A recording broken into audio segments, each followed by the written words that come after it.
Welcome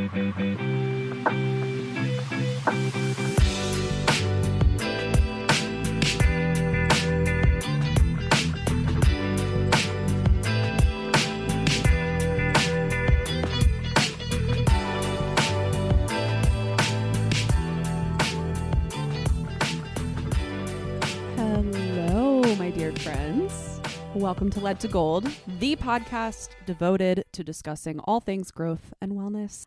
Here again in season 2 with episode 52. Oh my goodness. It's so nice to have you. It's so nice to be back.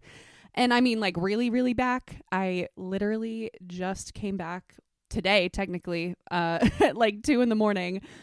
from my honeymoon in New Zealand. And we flew back on New Year's Day, which was so funny because if you think about it, right, you go over to New Zealand, they are one of the first countries that experiences a new day. So they're one of the first that obviously then experiences New Year's Day. And then when you fly back, you hop the international date line. So you basically like go back a day. But it was just the funniest thing because my husband and I went out to this festival. It was so much fun. We celebrated the new year there and got to see the fireworks go off and everything. And then we were like, fuck, all right. And now we got to leave first thing in the morning. So we slept for a few hours. We woke up, went to, I am not joking. Let me just give you the rundown of this day really quick because it's funny. That festival was in Cardrona near Wanaka where we were staying. So at midnight, we leave from Cardrona to Wanaka. We go from Wanaka in the morning to Queenstown, where we hop on our first flight to Auckland. Then we go from Auckland to LA. That's a 12-hour flight. We went from LA to Charlotte. We went from Charlotte to Richmond.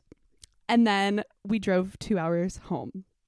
It was a lot. It was a 42-hour day from midnight on the 1st to midnight on the 2nd, if you include like the time zones. A long day, but we're home. I slept in pretty good today. I really didn't do much today. And now we're here for this podcast episode, and I'm so excited to give it to you. This is a topic that has been weighing on my heart for a very, very long time. This is one of the ones that I was stewing on way back in the midst of my hiatus, and it's been a long time brewing. A lot of notes that I took today, a lot of things that we're going to get into. But very quickly before I do, I just want to give you the usual spiel. If you don't already know, Lead to Gold is not just a podcast. It is also a blog. And I haven't really officially announced this, but the blog is going to return just as it was when the podcast was active. So starting a week from today, this episode's coming out on Monday, the 5th of January. So next Monday, you are also going to get a blog post from me on Lead to Gold. And then we will continue our usual every Monday, you are getting a podcast. And then every adjacent Monday, a blog. So you are getting something from me every single Monday if you're tuning in. If you want to stay tuned in, the best and easiest way to do that would be to follow me on Instagram and or subscribe to my monthly newsletter. I only send it out once a month because I don't like to spam, but it is super cute. I put a lot of work into it to make it cute and to make it fun. You get an exclusive monthly playlist from me that you can listen to on any streaming service that you use. I'm not on Spotify anymore, so that's why I've made this leap to that. And that would be an immense help as well if you want to support me. Other than that, ways to support me. If you go onto leadtogold.blog, that's my website, you will see a shop page for the art that I have created over the past many years, and there will be more to come shortly, I hope. You can support me by buying some of my art prints or by, if you don't have the monetary means, which is totally cool, you can rate this podcast wherever you're listening. If you like it, I would really appreciate that. It helps other people to find the show. And you know what else helps other people find the show is literally sending it to those other people that you think might like it. So please feel free to do those things or any of those things that work for you if you like the things that I do here. Thank you so much. And let's get into today's topic, which I don't really know why I'm singing about because in all honesty, it is a little bit of a graver topic, a little bit of a heavier topic. And from the title of this episode, you probably already have some semblance of an idea. Today, we are talking about post-feminism, what that technically means, what I tend to think of it more as, what I see it as, and what being a fucking woman is like in the year of our Lord 2026. Men, if you're listening, please stick around. This is not just for women. It just so happens to be about women. But I think every person listening could take something from this. So let's get into it. Before I really start breaking down definitions and the history of feminism, which we are going to get into, but I don't want to spend too much time there. I want to really, really outline what this episode is intended to be and where it's coming from within myself right now. Because like I said, this has been brewing for a long time. I have a lot of different threads that I want to pull into this, so I want to explain my ways of thinking through it. The first thing that this episode will be a definition of post-feminism, but also kind of my take on it and what I think it has evolved to become, like what feminism really sort of is. It is also going to be a big, big conversation about the result of post-feminism and the state of how younger people, how, people who aren't women view women. Number 3, this is random, but also it's not. It really ties in. This is just kind of the catalyst for why I decided to talk about this today, and I'll get into much more detail later. But if you do not know the woman named Florence Given, you should put her on your radar. She's fantastic. I have been following her on social media for a while now, and she just started a podcast less than a month ago.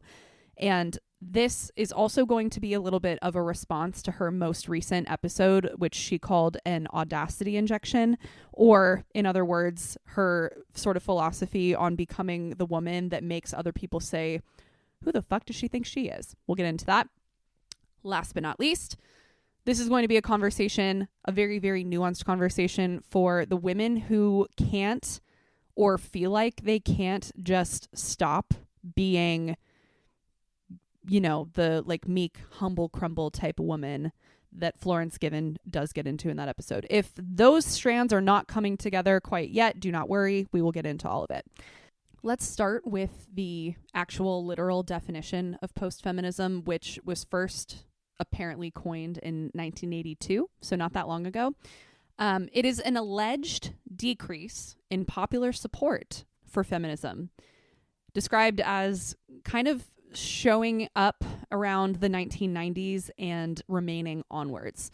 It can be considered a sort of critical way of understanding the changed relations among feminism, femininity, and popular culture. Generally, it is used to kind of express the lack of need for feminism in the modern age. A little bit of history on this. One of the earliest uses of the term was in Susan Bulletin's 1982 article, Voices of the Post-Feminist Generation, and this was published in the New York Times. This was based on a number of interviews with women who largely agreed with the goals of feminism, but didn't necessarily identify themselves as feminists. And I think we heard that language a lot in the late 2000s, or maybe even early 2000s. As I was growing up, I feel like that was a big piece of the conversation around feminism. People were afraid to be labeled as feminists because I think still today we kind of have an image in our head of what the angry feminist looks like or what the average woke person looks like. And I think they largely overlap in a Venn diagram, if you will. But in general, post-feminism was kind of that view that hey, women have achieved equal rights. We don't really need this anymore. We don't need to really be talking about this as much anymore. And that's all fine and good, except for the fact that this became a more common phrase in the 90s and kind of lasted throughout the early 2000s. But if you know a little bit of feminist history, do we remember what movement happened literally in 2017? Do we remember what was overturned in 2023? Am I getting that right? I think it was 2023. Something's not adding up here. Yeah? If we want to really quickly talk about the waves of feminism, which is also sort of a canonical term. The modern Western feminist history is sort of conventionally split into different time periods with slightly different aims. So if we're looking at quote unquote first wave feminism, that's probably the one that we all learned about most in middle school, high school of the 19th and early 20th centuries, focused on overturning legal inequalities. We wanted women's suffrage. We wanted to make sure that women were able to vote, things like that. Then we had second wave feminism in the 60s through like the early 80s, which broadened the debate to include cultural inequalities, gender norms, and the role of women in society.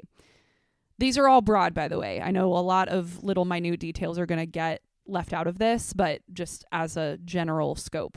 We then had third wave feminism. This is when post-feminism started to become canonically known as well. So this is like the 90s, 2000s, refers to a lot of different strains of feminist activity seen by third wavers themselves, both as like a continuation of the second wave and as a response to its failures. That's a little asterisk that I'm going to put on this, and we will get back to that. Fourth wave feminism, which is leading us into today, expands on those same third wave focuses: intersectionality, body positivity, trans inclusivity, and rape culture. That's where we get the Me Too movement. But when I think about the word post-feminism, without looking at a definition, without having the necessarily historical context as to when that word has been used, just point blank in my mind as I'm stewing and thinking about things, when I think of post-feminism, what I think of is 2024, 2025, Trump is president again, all decorum has gone out the fucking window, and we are going to reinstate very specific roles for women. I'm going to get lots and lots into this, but that is kind of where my brain goes, as in we are living in a post-feminist society. We are living in a world that has experimented, and I'm using air quotes, with feminism, has experimented with giving women more power. And don't get me wrong, we have done a lot, okay? We have come a very, very, very long way. And I don't think that all of those things are going to just magically disappear because we have an unfortunate president.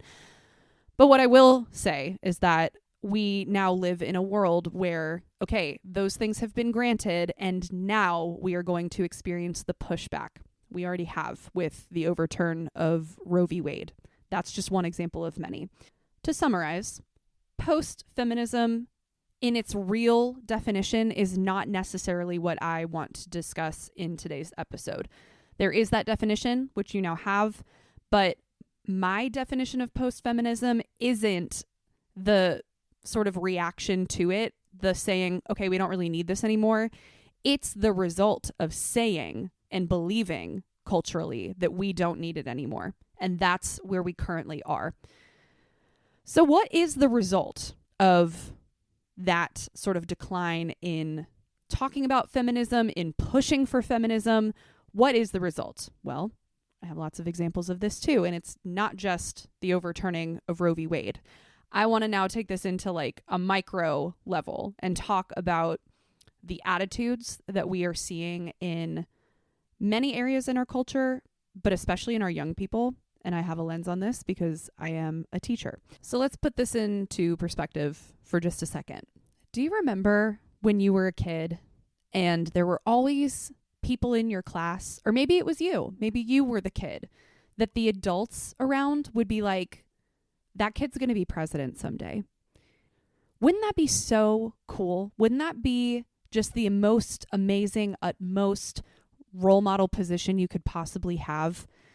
When adults would say this to kids, and I'm sure they still do, some of them, it meant you are destined for greatness. You are so responsible. You are so polite. You are so smart. You are so well behaved. You are such a leader that you're going to make an amazing president someday. It was like the highest compliment an overachiever type kid could possibly get. it was the utmost good feeling when a parent or a teacher or another adult in your life would be like, you know what? That's going to be our president someday. That girl right there, right? So what happens when the president can't acknowledge a woman without putting her appearance into the equation in some way? What happens when our current standing president has had known involvement with rapists, with sex traffickers? What happens when one of our president's most famous lines in his entire life is grab her by the pussy? When he talks about his own daughter's voluptuous breasts. When he talks about how he would date her if he wasn't her father. When he was convicted of multiple crimes of fraud, where he gave hush money to people that he abused. What happens when that's your example of a president? Does the compliment still count as a compliment? Is that something that we still want our kids to model? I truly wonder if this is still something that adults say to their kids in their lives. Because is that the example that we want them to have? Now, I say all of this to say, regardless of the compliment, regardless of if that is a thing that kids are still kind of being told, hey, it is a good thing to be like our president. Let's put that even aside for a second. That is the person in power, the people in power, the people who are getting the most notoriety right now are the people in his administration. And they are also the people who are on social media talking directly to our young people. So you think about the biggest influences on TikTok, on Discord, on Reddit. All of the places that our young people are flocking to are a wellspring to the algorithm that pushes the most outlandish and radicalizing content, right? So they are going to see the most outrageous, insane, fury-inducing shit that's probably built for that exact reason, right? Because the algorithm sees that it gets a lot of reaction, for better or worse, and pushes it. But, and I've probably talked about this before, most kids who are seeing these things do not have the social media, or I should say media literacy skills, to understand that it's not necessarily purposeful in that that person who's posting it believes that it's truth. I hope that makes sense. They are making this content because they know people will get angry at it so that it creates more viewership. That's the whole point. That's what gets them money. That's what gets them more of a following. But it's very hard to discern what is real, what is authentic, what people actually believe and are actually trying to say versus what is rage bait. Is all of the stuff that Nick Fuentes says truthful, or is it rage bait so that people get more angry with him, so that more people talk about him? It's really, really a feedback loop, because the more attention these people get, the more they get talked about. But the more attention they get, the more of an audience they get, the more young people watch them, the more influence they have on our entire culture, not just young people, though that is their target audience. What I'm trying to say here is that young people will follow the behavior that they see. That is an instinctual human reaction. You follow the people who are successful. You act like the people who have the most money, who have the most beauty, who have the most influence. It is natural to want to be like the most successful people. But they see that behavior and they see what is getting targeted now and what is getting pushed and what is getting talked about and what is even getting backlash. They're seeing all of these things regardless of the response to those things, and they are acting on it. I'm saying they a lot, but it really isn't just young people. I know this. I'm sure we all can think about many people in many different generations of our lives who are acting a fool out here right now and who are upholding the patriarchy in the worst possible ways. But the thing that I want to talk about is where I'm seeing this, because I'm going to be honest with you, I actually never, ever believed that the patriarchy really had that strong of a hold on women in our society. I really did grow up thinking, and maybe it's just because I was young and I wasn't really critically thinking about it, but I really did kind of grow up in that post-feminist mindset. And I'm talking the real definition one, the one where, I mean, I never really had strong opinions about it, but I really didn't think that there was much more that needed to be done other than women getting equal pay. I just didn't think that hard about it because I did have a pretty good upbringing and people were not awful to me as a woman.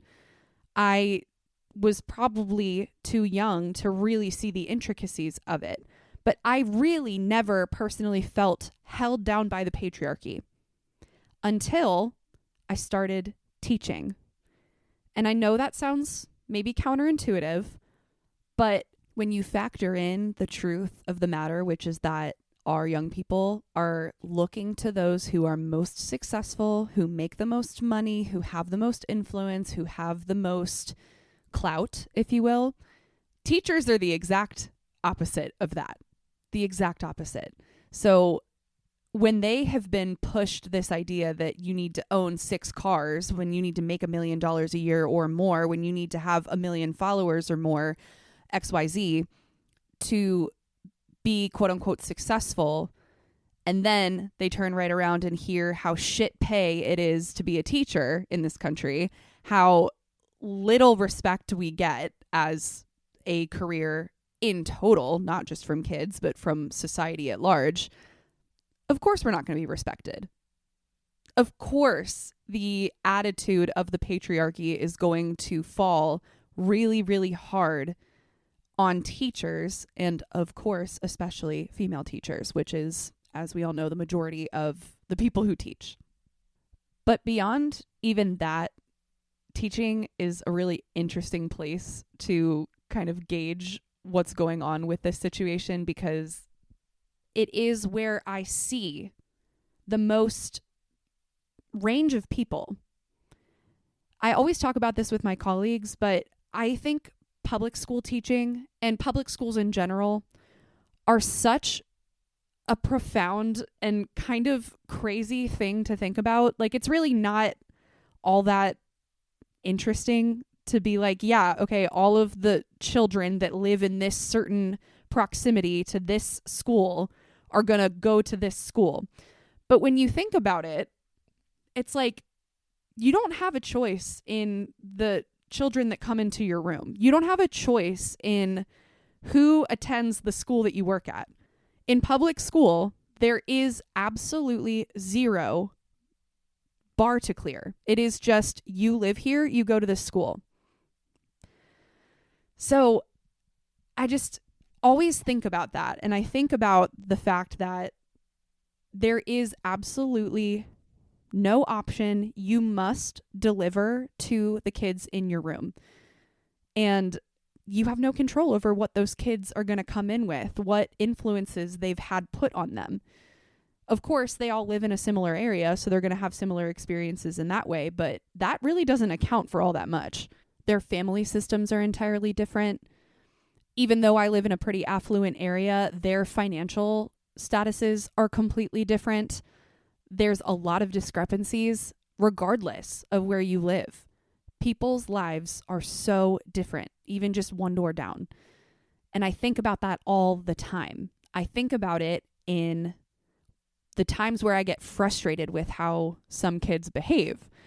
And this is wrapping back into the conversation of, I see who their role models are, because I hear them talk about it. I see the videos that they watch. Sometimes they show me the videos that they watch.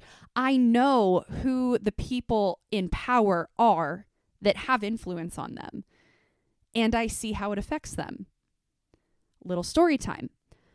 My most hated position in my job has always been doing hall duty, right?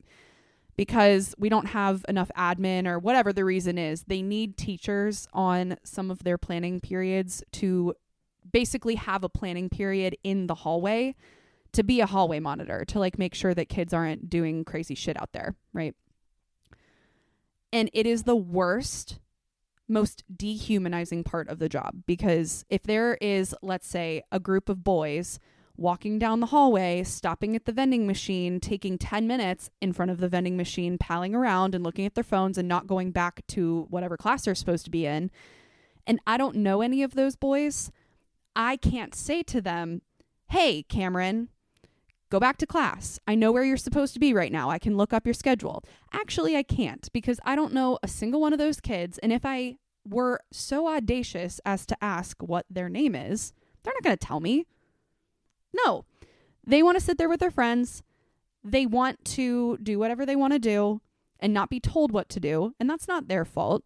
But the dehumanizing part of it is I have no influence over them. But the second a male teacher comes around the corner, sees that there's some buffoonery going on and goes, hey, get back to class, they listen. And that is an experience that I have had time and time and time and time again. And it deeply scares me. And it deeply saddens me. Even this year, I've found myself having some difficult behaviors that I've had to deal with in classes that aren't even mine.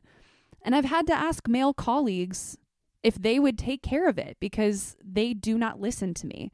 And I have used that exact language with my colleagues. I've said, look, I don't want to make it about this. I really don't.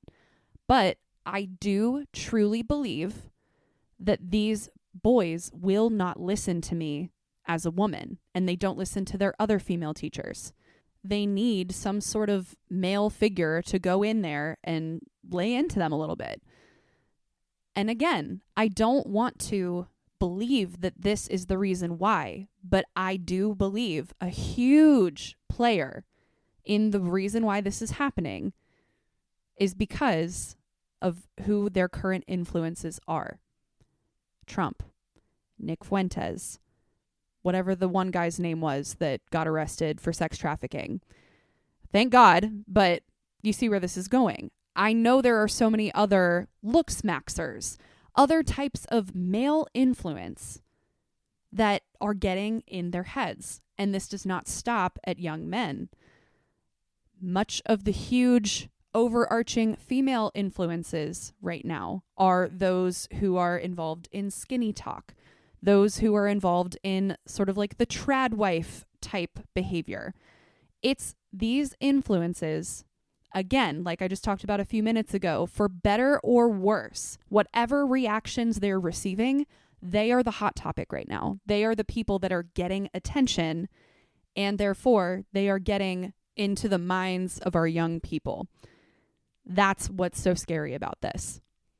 We had the wave of the 2010s feminism that was so inclusive and was so focused on being intersectional. And I even thought that we were getting into some of the most amazing social work. I don't know how to describe it, but some of the most like progressive takes just in the last couple of years even that I was getting so excited about. And I will continue forever and ever to sing the praises of Aubrey Gordon, who is the co-host of Maintenance Phase, but she and that show have completely transformed the rhetoric, even my own understanding and beliefs about fat people and the obesity epidemic in this country, which is a type of intersectionality that still to this day nobody wants to talk about. So I admire her for that. But my point in saying that is, here we are, I'm sitting in my classroom, it's 2025, and I still have young women talking about how it's not okay to be fat. I'm like, did we just miss the 2010s? Like, were you all not alive? What are we talking about?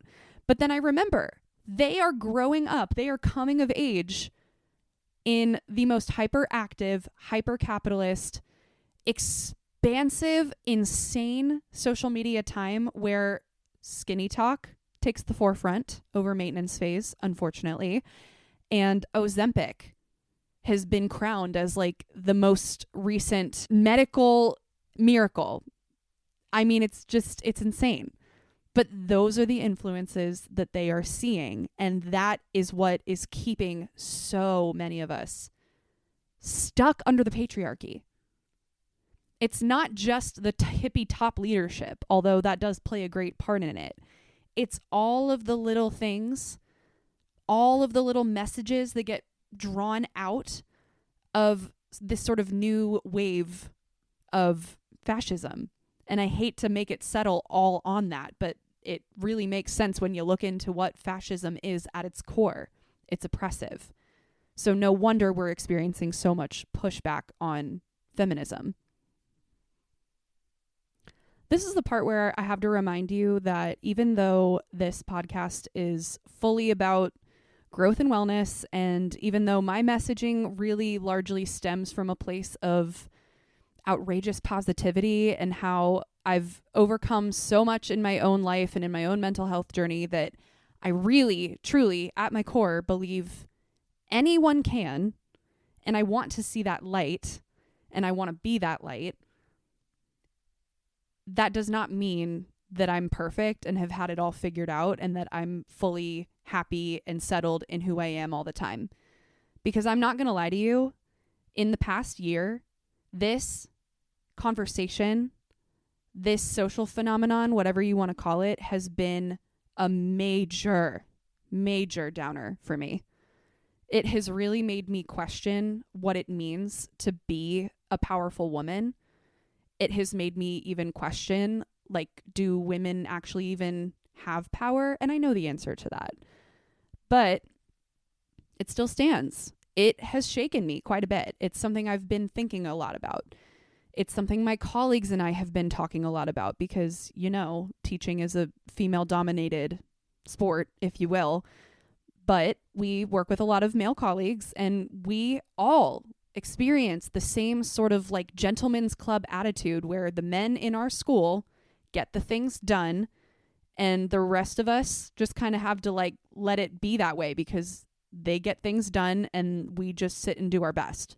That's not to say that they're terrible to work with. I absolutely love all of my colleagues and I think that they're wonderful and I think that we make an amazing team, but it's still an issue. And I hate to say this, but I still see in a lot of different ways when these issues get brought up, the men that we work with don't always necessarily take it seriously. And it just feels endless. It just feels like, how much longer are we going to have to do this before we can all just accept that we're all equal? You know? I don't know. It's really brought me down a lot. But here's the bright spot in the conversation. I want to talk a little bit now about who I mentioned at the very beginning of this episode, Florence Given, and a recent podcast episode that she released. Before I really get into the details of the podcast episode, I want to just kind of give you an overview of who she is. And I haven't looked super detailed into all of this, but one reason that she's so wonderful to me is because she's my age. She's got bright pink hair. She's super British and just like posh Brit girl. You know, I can't do a British accent. Sorry, that was offensive. But I just love her attitude. And I found her on Instagram probably close to 2 years ago. And she just does these great pep talks, usually tailored toward women, where she reminds you of your power. She just likes to talk about the things that a lot of women don't give themselves enough credit for, or that a lot of women won't allow themselves to have or to feel. And I just really, really love what she does. So I started following her a while ago for that sort of content. More recently, she came out with a podcast and it's called The Florence Given Show. Highly recommend. And I will actually link the episode that I'm talking about here in the show notes.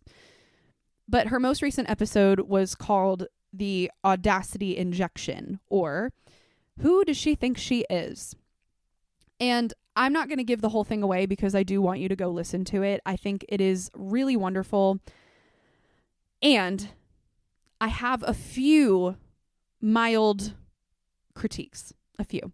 And I do not in any way want this to shake up like I think she's wrong or I think she's misguided. No, I think she is spot on. And I think we need more women out there like her. But I do want to talk about a few nuances, a few things that I think may have been left out of the conversation. So this audacity injection, she spends the majority of it talking about how women at large need to stop pretending like they want less. Women need to stop pretending like they have no means of achieving the things that they want to achieve. We need to stop letting other people take the things that we want because we're too, quote unquote, humble to go after them ourselves. That's kind of the core of the conversation. But something that I think is even more delicious and even more insightful is where she begins to talk about the fact that if you as a woman are unafraid to go after the thing, and if I may say, to act very masculinely in that endeavor, like to be ambitious and to be like, you know what? No, fuck it. I'm going to go after the thing that I want. And I'm not going to play small. And I don't care how much space I'm taking up. And I don't care how obnoxious I'm being. And I don't care how other people see me. That's the kind of attitude that it takes oftentimes to get the things you want.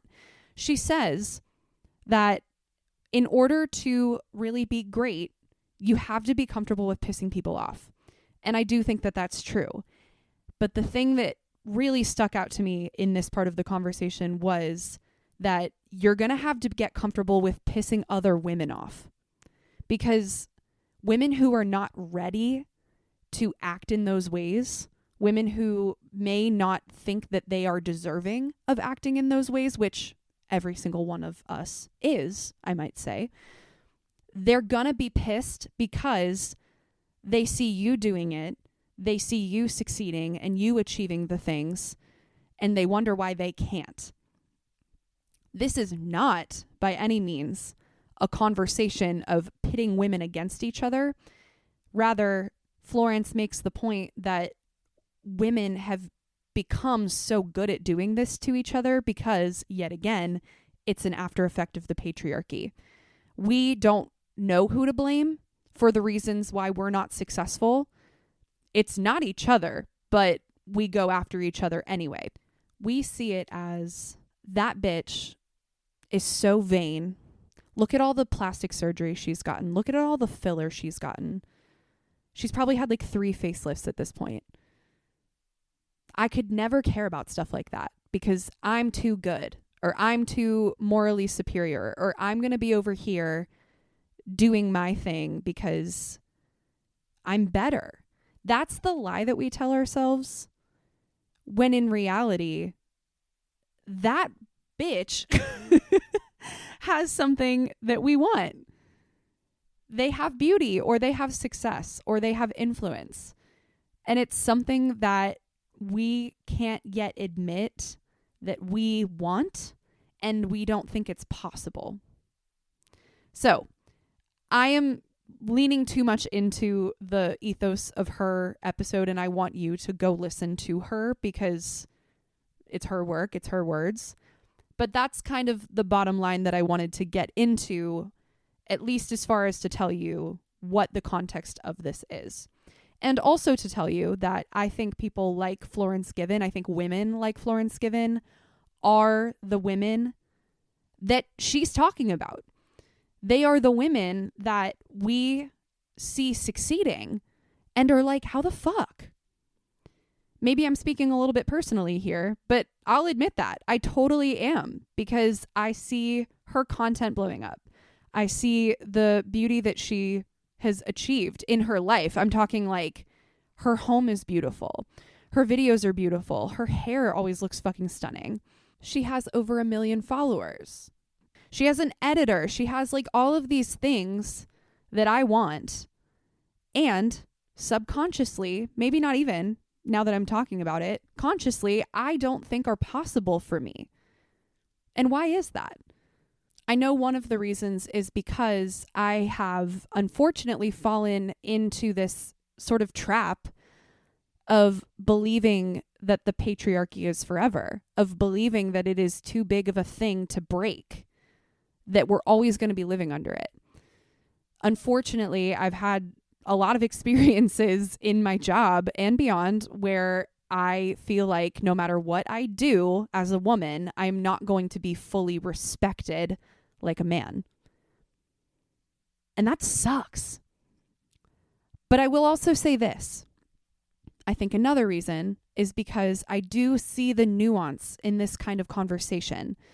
And it is the same nuance that I saw when I read the book Pussy, which maybe I've talked about on a podcast episode before. I know that I wrote a very extensive blog post about it, so I'm going to post that in the show notes as well. I would love for you to go read it, just for the context of what I'm about to talk about. But it was a very good book in its principle, right? For very, very quick overview, the author of that book is a women's coach, and she talks a lot about how getting the word pussy literally reintegrated into your life can kind of reshape how you feel about femininity and reshapes your power as a woman and helps you to reclaim your power. There's a lot more that goes into it. Go read my blog post. But I will say that the qualms that I had with that book are similar to the qualms that I have with just the very basic idea. I won't even say it's Florence Given's idea, but the basic idea that in order to own your power as a woman, you just need to stop playing small and you need to be okay with taking up space. Yes, that is correct. That is 100% correct.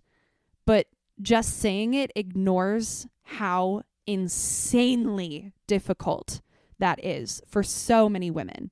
For so many women. A woman who was raised by a far-right conservative father who inherently believed that his wife and children were beneath him, that he owned them, that he could put his hands on his wife, that he could maybe put his hands on his kids. A man who sent his family to church every single Sunday and let them be infiltrated by a system that took advantage of them. And I'm not saying all religions and I'm not saying all churches. I'm just saying this is a situation that happens to a lot of people in this country. The woman who is living that life is not going to be able to turn to this pink-haired woman on YouTube and hear her say, you need to take up more space. You need to stop eating your humble crumble, and just be like, yeah, girl, got it. I'll do that. It's such an ingrained core part of who we are that it fossilizes. If you grow up believing that women are inferior and you feel that your entire life, your entire upbringing, that is years and years of like intense shadow work to get over and to stop believing and to unlearn, and then to finally, very slowly practice not believing that about yourself. Because what do you do when your mom was the person who was pissed off by your audacity? When it was like the women in your family line who told you that you were doing too much, or that you were showing too much skin, or that your writing was ridiculous, or that your art was not going to get you any money, that whatever major you wanted to go into wasn't going to land you a real career. That isn't something that you can just talk your way out of. It's not something that you can just watch one YouTube video or listen to one motivational speech and be like, yeah, I am that bitch. It is literally an alter ego that you have to fight with every day. And that's hard and that's exhausting. And it is 1000% worth doing and trying to do and fighting against. But I am not ever going to deny how exhausting it is, because that is the life that I live. That is my life. And if it's my life and I was raised pretty freely and given a lot of choice and given a lot of built-in audacity, built-in privilege, I was able to get places where I could even further make my own decisions.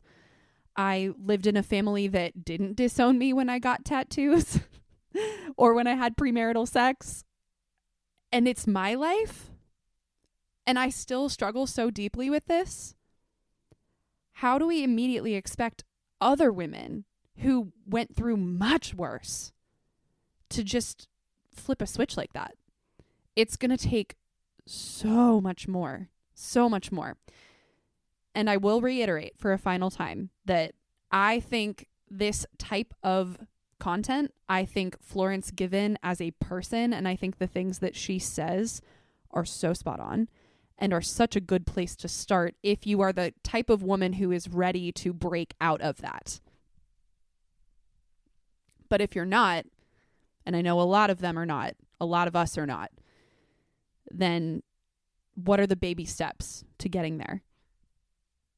Because here's really the crux of the issue as I'm winding down the talking points.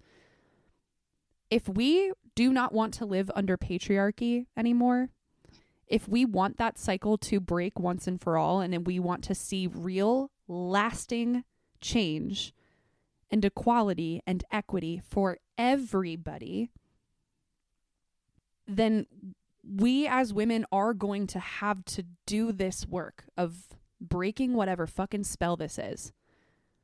We must. And in order to do it, we must be able to uphold the women who are not quite there yet. We must have some system, whether it's personal, individual, or whether it is collective, which is always going to be better and more powerful, to support women in every single economic stage, to support women who are deeply, devoutly religious and don't want to leave their religion. There has to be a place for them at this table. There has to be a place for trans women at this table. There has to be a spot for every situation that you could possibly imagine. And that includes those who are not in a position where they can just decide to take up more space because maybe it's not physically safe for them to. Maybe whatever the situation is. I don't need to get into all the maybes. I hope I'm making my message clear. I know one way that we can start doing this work, and this is the level that I'm currently comfortable at. Maybe you're not here yet. Maybe you've surpassed this. But something that Florence talks about in that episode is trying to identify the women who you are jealous of. Because oftentimes, just like we were just talking about with like women who don't think that certain things are possible for them are going to be pissed off at the women that they see getting those things. And it's the same sort of thing I want to talk about right now. Identifying the things that you see in other women that you're jealous of, because that can serve as a portal to working toward those things. If you can admit to yourself, I am envious of her 1 million followers, that's like a door creaking open. That's like a way to say, yeah, fuck it. I want 1 million followers, and I don't care that it's cringe. I don't care that that makes me look like a vain influencer. You can think that all you want, because I know I'm not. It allows an amount of courage to say the things that you envy it allows yourself to just own it and to just be like, yeah, that's what I want. And because I can openly admit that that's what I want, I'm going to go after it now. I don't have to like play this game in secret anymore. I don't have to pretend like I'm humble and pretend that I don't want people out there across the country talking about me at their happy hour with their friends. Like, no, I do want that. I do want people to know the words that I write. I want people to know my name. I want people to read my stuff. I want people to buy my art. I want more followers. I want more money. I want to take better care of myself. I want to feel better about the person that I see in the mirror when I look every morning. I want to post selfies that make other people go, who the fuck does she think she is? I want to wear dark eye makeup. I want to get 20 more tattoos all over my arms. Tiny ones, but like cute ones. I want the biggest flower garden. I want a rock pool. I want like a natural pool in my backyard. I want to live the kind of life where I feel good about having kids and I feel like I have enough time to be a mom and that my husband has enough time to be a dad. And I am so envious of the people that I see online that have those things, because there is a part of me that feels like I can't have it. But I know that that's not true. I know that's not true. And what kind of a world would I build if I knew that those things were possible? Because then it doesn't just become about me. It never really was about me. I made this whole community because I was so motivated by the experiences that I had had in my own mental health journey that I needed the rest of the world to know just the amount of beauty and possibility that there is in this life. If you just hold on and believe and find something that you can ground yourself into and stick through it. Because I promise there's something. There's something out there. And that's really what I want to get at the end of this episode.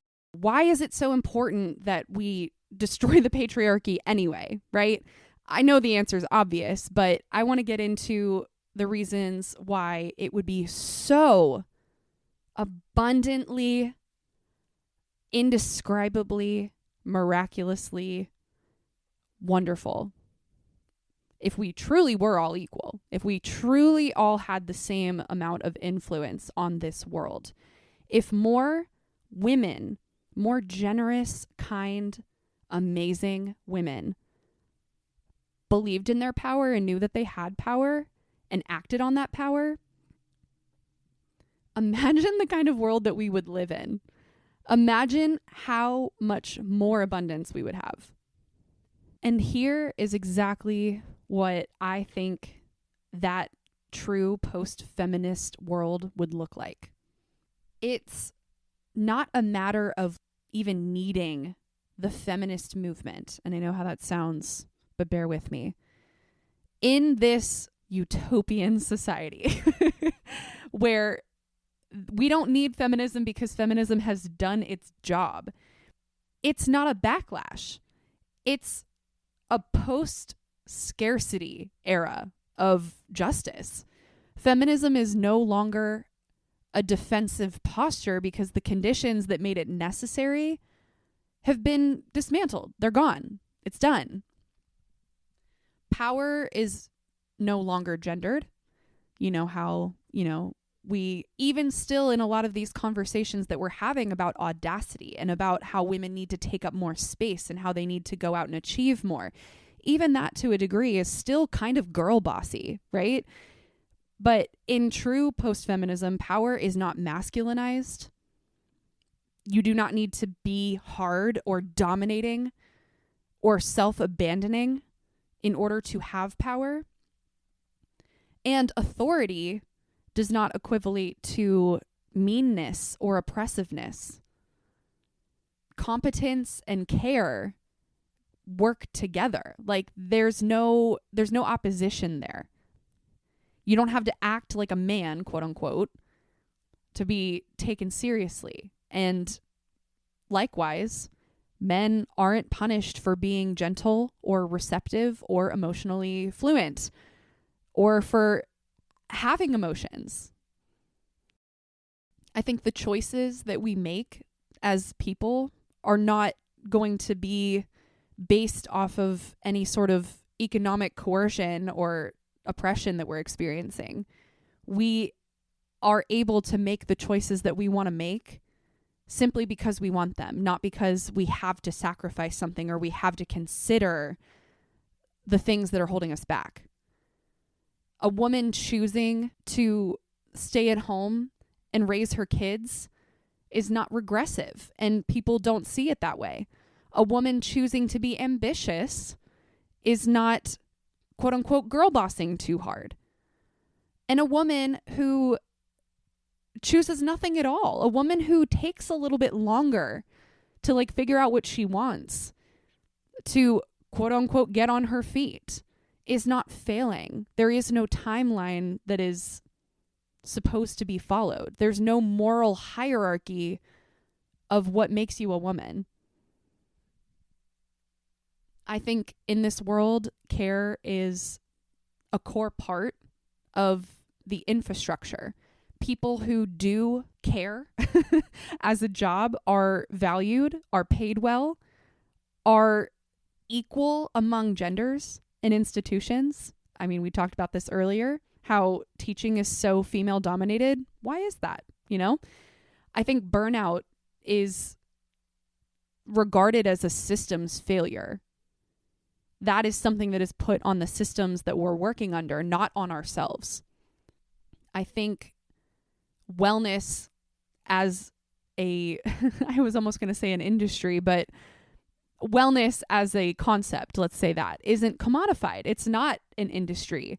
It's not something that you do for the sake of self-improvement. It's not something that you do because of whatever personal failings you've discovered in yourself in the past. It is just a practice. It is just a thing that we do universally. I think in this real post-feminist lens, intersectionality isn't a buzzword. It's just life. I mean, that is how it is. That's how I see it. But it becomes such a big, important, and kind of scary term for us as we are now. But in what I think of as true post-feminism, policies, culture, and the things that we create as a collective default to the people who are the most marginalized. We actually are able to think about the common person. We are able to accommodate for all people. Obviously, reproductive autonomy, medical autonomy is non-negotiable. Bodies are not moral panics for people to debate in our judicial system. Our sexuality is not commodified, nor is it compulsory. It's just something that exists, again, within us. I have a great 2 episodes about this. If you're interested, I'll also link those. And there is just no need to have to fight for basic dignity at its core, or fight the other gender, or fight whoever is quote unquote in power. There's just no need for it. We all recognize that we all have a skill and a specialty and a magic. I will say that word, a magic that is essential to the rest of the people in our lives. There is no fear of the other because we all just fucking know. Right? The version of post-feminism, ultimately, that I'm interested in isn't what comes after feminism is dismissed. It's what comes after feminism is fulfilled. And I know that that is a pipe dream. I know it, but I just feel like it's so necessary to end this conversation discussing what that could look like, because that could happen. It is possible. It is extremely possible. In the same way, it is extremely possible for me to have a successful podcast, for me to be a successful mother someday. A world where equity is so embedded that it's not even a question, it just is, like, that doesn't feel far off to me. I know it is. I know we have a lot of work to do, but just really thinking about it logically, it's like, yeah, duh. Oppression doesn't need to happen because we all have skills. We all have things that we can contribute and that we should be contributing.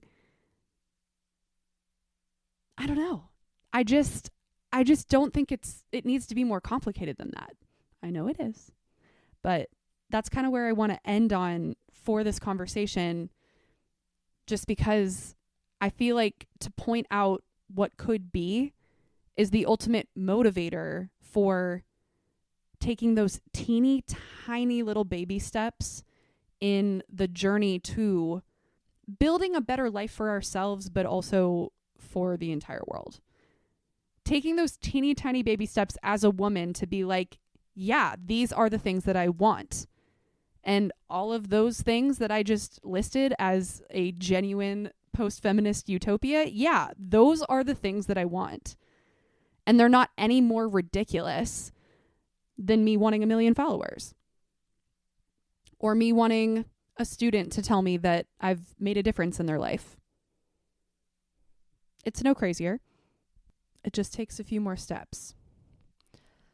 So, ending on that, we're going to get into the usual thing that we always get into at the end of our episodes, which is a little game of We're Not Really Strangers.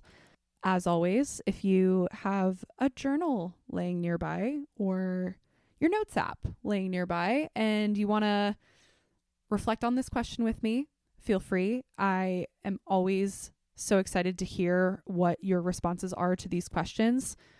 Always so excited to give you a little something to think about, though I hope the rest of this episode gave you something to think about. And we will see what we land on. All right, y'all. Here's the question. And they're always, as I've said many times, so hyper relevant to what we've been talking about in this episode. But here it is. Is there something you haven't forgiven your parents for? If so, what comes to mind? And the first thing that comes to mind for me, probably just because I've been talking about it for the last hour and a half, is wanting to chat with my mom about her upbringing and the ways that she may or may not have experienced rebellion in womanhood and the ways that she was brought up. This is something in, honestly, my entire family lineage, not just my mom's side or my mom in general, also my dad's side, that I just feel like there's so much that they don't talk about. And I've always kind of resented that. I wouldn't say that I resent them for it, because I understand why they don't want to talk about things, but I just have always kind of wished that we were the kind of family that would discuss their pasts and like why they are the way they are or where they think some of their shit comes from. You know what I mean? And we're just not really all that emotionally open in that way. And not to keep harping on like previous episodes that I've done, but I did do an episode with my brother way back. Like one of the first ones that I ever put out on Lead to Gold was with my brother, where we talked a lot about how we learned to communicate effectively and like be emotionally open through our romantic partnerships. It wasn't something that we necessarily learned from our parents. So we took a great deal of effort to try to figure that out on our own once we were adults. And I do think that that's a big resentment, or it has been a big resentment in my life, but it is something that I have more recently learned to be like, okay, I understand that this is not something that they're going to necessarily be open and willing to talk about. And I don't know that I'm completely to the point where I'm like, that's okay, but I'm definitely more accepting of it. So that's probably something that I still have a little bit of work to do on, but yeah, that's what comes to mind for me. But how about you? Is there something that you haven't forgiven your parents for? Let me know if you're comfortable. I always love hearing from you all about any part of anything that I put out, but especially the we're not really strangers question. So if there's anything you want to share, find me on Instagram at led.to.gold. It's in the show notes. And otherwise, just let me know what you think. Let me know. I would love to hear from you, especially about this one. Thank you so much for being a part of my day. Thank you so much for being here in general and for sticking it out with me. I know this was a heavier one, but I think it's a huge, very important, very nuanced, very complicated conversation. And you sticking through it tells me a little something about you. So thank you so much. And guys, we're really back in it. I can't wait to see you next week on the blog. I'll have something out. I don't know what quite yet, but you're going to find out with me. And beyond that, we'll be back here in another 2 weeks. So until then, I love you so much. Take care of yourself. Do the hard thing. Do the thing that scares you. Do the thing you've been putting off for a little bit too long. And